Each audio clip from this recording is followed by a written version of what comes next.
Et si je vous disais qu'une simple course de chevaux pouvait nous apprendre à déchiffrer n'importe quel système complexe? C'est exactement le pari qu'on fait aujourd'hui. On va décortiquer ensemble la méthode d'un expert, pas forcément pour parier, non, mais surtout pour s'approprier une grille d'analyse qui est, vous allez voir, incroyablement puissante. Tout part de là, de cette phrase, un peu comme un proverbe de grand-père. Elle nous dit quelque chose de fondamental. Les chiffres, les statistiques, c'est bien, mais ça ne suffit pas. La véritable expertise, elle se cache ailleurs, dans l'observation, dans cette part de flair, d'intuition, qui va transformer une analyse un peu froide en une vision qui, elle, peut être gagnante. Notre but, c'est donc de faire ce grand écart, passer de l'idée qu'on a affaire à du pur hasard à la clarté d'une méthode structurée. On va essayer de transformer ce qui ressemble à un simple coup de dé en un puzzle logique où chaque pièce a sa raison d'être et trouve sa place. Alors concrètement, ça donne quoi? Avant même de plonger dans le comment, regardons directement le résultat de l'analyse de notre expert pour cette course bien précise, le prix de la paix. Et voilà sa feuille de route. C'est très clair. D'abord, une base qu'il juge incontournable, le numéro 12, ensuite un coup de cœur, le 7, et puis il y a cet élément un peu plus mystérieux, le tocard, le numéro 3. Retenez bien ce mot. Le tout avec un indice de confiance de 4 sur 5, ce qui nous dit que son analyse est plutôt bien solide. Alors ce fameux tocard, qu'est-ce que c'est exactement? Eh bien, c'est un peu le joker dans le jeu. C'est le cheval que la plupart des gens vont ignorer à cause de ses derniers résultats qui sont mauvais. Mais l'expert, lui, détecte un potentiel caché prêt à exploser. C'est le pari audacieux, la pépite qui peut tout faire basculer. Bon, maintenant qu'on a les conclusions, on va remonter le fil de l'analyse.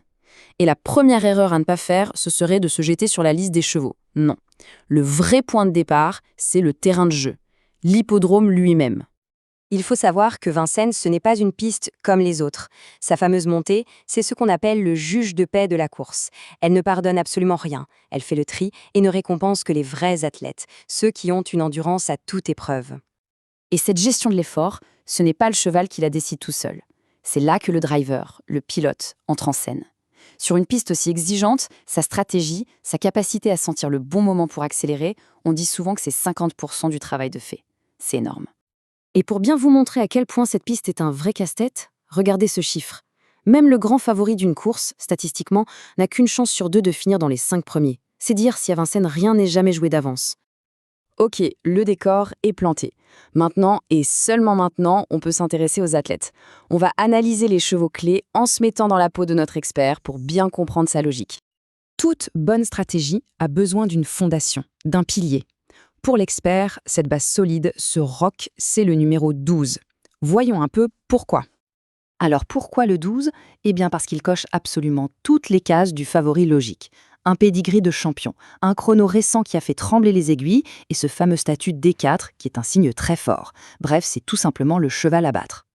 Ce statut D4, c'est un peu un code d'initié. Ça veut simplement dire que le cheval court censé faire. C'est un ajustement qui peut le rendre beaucoup plus rapide. C'est un vrai pari de la part de l'écurie et c'est surtout un signal très clair qu'ils viennent pour la gagne. Mais attention, une seule base, c'est un peu risqué. L'expert ajoute donc une deuxième encre de confiance à sa stratégie, le numéro 15.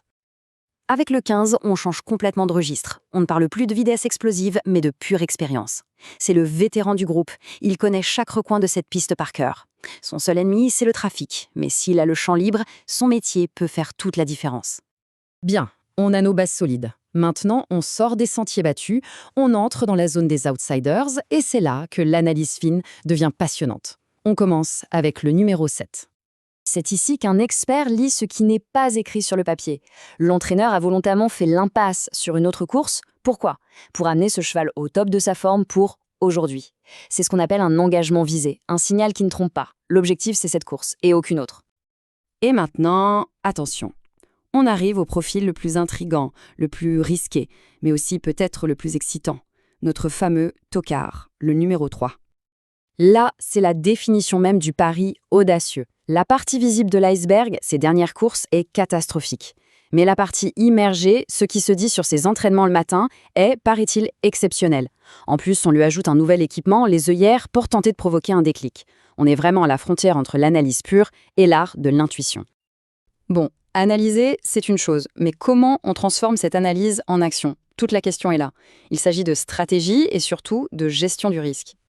L'expert suggère une approche très logique en 3 temps. D'abord, on construit son jeu autour de ses certitudes, ici le 12 et le 15, en les associant avec une sélection d'outsiders. Ensuite, on peut privilégier des paris un peu plus sécurisés pour viser la rentabilité sur le long terme. Et enfin, l'étape ultime, l'œil. Observer les chevaux juste avant la course pour capter les tout derniers signaux, la nervosité et la forme physique. Alors, au bout du compte, que faut-il retenir de cette méthode? Eh bien, c'est la rencontre de deux univers que, a priori, tous semblent opposer.